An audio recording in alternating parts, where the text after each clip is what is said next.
Bom dia, pessoal. Hoje eu vou falar aqui sobre um tema que é bastante comum, mas que muita gente ainda não entende exatamente como funciona, que são os perigos da renda fixa e da marcação a mercado. Eu já vou te adiantar, é sim possível perder dinheiro na renda fixa. Muitas pessoas acham ali que não tem risco, né, renda fixa, porque você coloca ali o dinheiro numa poupança, ela tá sempre crescendo. De fato, na poupança, o teu único risco seria de quebra de banco, tá? Se você tá lá com a poupança num banco pequeno, com valor alto, e esse banco quebra, aí você de fato pode perder dinheiro, seria esse o único risco da poupança.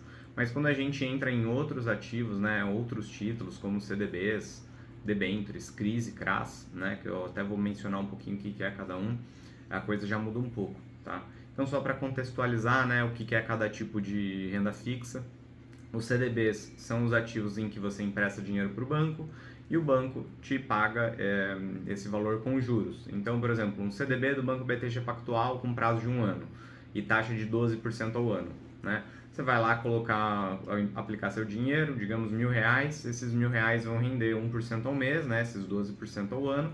Quando der 1 ano, você vai receber o valor de volta com os juros, né? Que no caso aí 12% em cima de R$ 1.000 seria 1.120. Mas você ainda tem que considerar que você vai estar pagando imposto, né? No caso de 1 ano, ficaria ali na faixa entre o 17,5% ou 20% de imposto de renda, tá? Sobre o lucro. Tem uma tabela, eu vou colocar aqui do lado, essa tabela é a progressão da diminuição do imposto ao longo do tempo na renda fixa, né? No caso dos CDBs ou outros papéis não isentos, tá?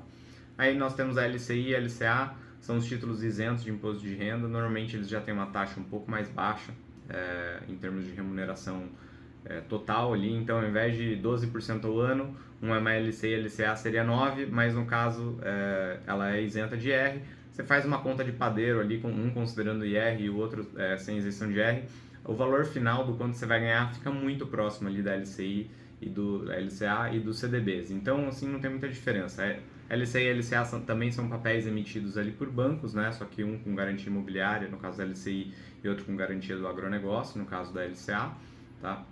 Mas funcionam de uma maneira bem parecida ali com os CDBs. Esses são os papéis de títulos bancários, tá? Existem vários outros, mas eu não vou entrar no mérito, porque esses são os mais comuns. E agora vamos falar um pouco sobre os papéis de títulos privados, né? Emitidos por empresas. Nós temos as debêntures incentivadas, CRIs e CRAs, tá? A debenture é um título de dívida emitido por uma empresa, então uma empresa quer captar dinheiro no mercado, ela emite essa debenture, as pessoas emprestam dinheiro para a empresa e depois de alguns anos a empresa devolve, né? Funciona muito parecido com o CDB, mas ao invés de você emprestar o dinheiro para o banco, você está emprestando dinheiro para uma empresa particular ali, que normalmente está cotada na bolsa, costumam ser empresas grandes que fazem esse tipo de emissão, tá? Como Vale, Petrobras, Enalta, né? Tem diversas outras que emitem esses papéis. As debêntures incentivadas funcionam da mesma maneira, mas elas são obrigadas a utilizar esse valor no investimento em infraestrutura. E daí você tem uma lei que dá uma previsão de que esse tipo de debênture, que quando a empresa utiliza o dinheiro para investir em infraestrutura, você tem isenção de R. Então, a debênture incentivada ela é 100% isenta de R, tanto na valorização ali da cota, que eu já vou entrar no mérito, quanto, né, nos dividendos, no caso os juros que você pode receber desse papel ao longo do tempo. Aí temos os CRIs e os CRAs, tá? Os CRIs e os CRAs podem ser emitidos tanto por bancos quanto empresas privadas. Depois de uma mudança legislativa que a gente teve no começo agora de 2024, já ficou mais complicado de algumas empresas emitirem CRIs e CRAs, então agora você não vai muito ver CRIs e CRAs de bancos, vai ver só de empresas de fato ou do setor imobiliário, no caso dos CRIs, ou do setor do agronegócio, no caso dos CRAs, tá? Mas são dois papéis isentos, funcionam da mesma maneira ali que a debênture. Você empresta, tem um prazo, depois desse prazo você recebe o valor de volta com juros. Tá, mas agora quais são de fato os riscos da renda fixa? O risco da renda fixa, ele vem quando a gente trata da marcação a mercado, tá? O que é a marcação a mercado? Quando você traz o valor desse título a valor presente. Então, vou dar um exemplo aqui. Você compra uma debenture que te paga 12% ao ano, isento de IR, uma debenture incentivada, né? Então, você vai estar recebendo 1% ao mês ali sem pagar IR, já líquido, e tem um prazo de 5 anos. Aí, quando você vai ter a marcação a mercado? A marcação a mercado ela acontece todos os dias. Você vai ter uma precificação caso você queira vender aquele ativo antes do prazo.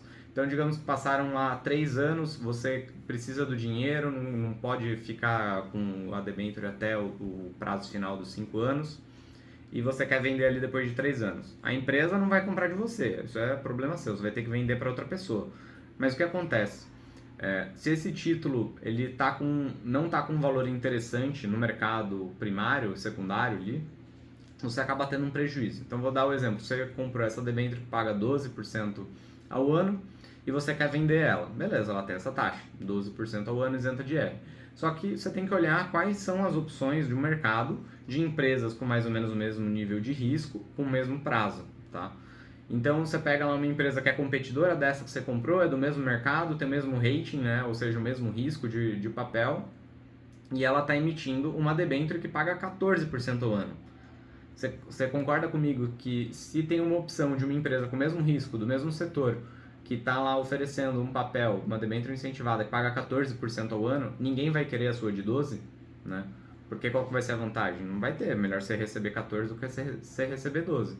Então, para você poder vender esse papel, você vai sofrer um deságio, ou seja, uma perda na rentabilidade que você teve ao longo do tempo, para que a pessoa que compre de você, ela compre a uma taxa de mercado, ou seja, os 14% para você poder igualar e competir com as outras que estão disponíveis. Às vezes é um pouquinho mais, um pouquinho menos, dependendo da diferença de uma empresa e outra. E essa diferença, né, no caso ali de sair para 12% para 14%, vai sair do seu bolso. Então, se você tinha tido um lucro lá de 10 mil reais, você vai perder R$ 1.000 e esses R$ 1.000 vão entrar como rentabilidade na carteira do outro cliente, né, do outro investidor ali que está comprando de você. Então, isso é a chamada marcação no mercado. Tá? No caso dos créditos privados, você consegue até se beneficiar da marcação no mercado, porque no mesmo exemplo que eu dei, né, a sua debênture paga 12 ao ano, e daí a oferta está acontecendo de 14, ninguém quer a sua. Mas e se a oferta que estiver tendo no mercado, do mesmo risco, mesmo setor, mesmo prazo, for de 10%? Pô, aí todo mundo vai querer a sua debênture que paga 12, porque ela paga mais do que 10. Então você vai ter um ágio extra, você vai ter um ganho a mais por vender ela antes do vencimento. Tá? Mas isso só acontece no caso dos títulos privados, debêntures incentivadas, CRIs e CRAs. Tá? Se você for tentar fazer isso com um CDB, você não vai conseguir. Eu não vou entrar no mérito aqui, mas se toda vez que você vende um CDB antes do prazo, você vai ter algum tipo de deságio sim. Tá? Então, é bom vocês se atentarem a esses pontos. Né? A renda fixa sim tem seus riscos, e eu não estou nem entrando aqui no fato de que a empresa pode quebrar e você ter uma marcação a zero. Se a empresa, né, por exemplo, a Oi, você tinha debênture da Oi, pediu recuperação judicial, está toda quebrada, bilhões em dívidas, quanto que vai valer um papel da Oi, né, no mercado secundário? Quem vai querer comprar? Ninguém vai querer comprar. Então, assim, teu prejuízo foi de 100%, né? Caso as garantias que tem ali dentro do papel não sejam suficientes, você pode perder muito dinheiro. Então, tomem cuidado com renda fixa. Se você ainda não conhece muito, fica na LCI, LCA, CDB e leva até o vencimento, tá? Então tem que ter uma programação muito boa com relação a isso, porque a partir do momento que você levar isso ali para longo prazo e você não tem certeza se você vai conseguir manter até o vencimento, você está correndo um risco ali significativo, muito mais ainda no crédito privado, porque você ainda tem um risco da quebra da empresa, né? No caso dos CDBs, LCIs e LCAs, se você investir até R$250 mil, você tem a proteção do FGC, né? Fundo Garantidor de Crédito, então ainda é um pouco mais tranquilo. Mas essa já é uma questão aí para vocês se atentarem, tá? Se vocês gostaram desse vídeo, por favor, deixa o like, né? Comente aí, se inscreva no canal, isso ajuda bastante a gente a ir divulgando cada vez mais essas informações do mercado financeiro. Obrigado e até a próxima.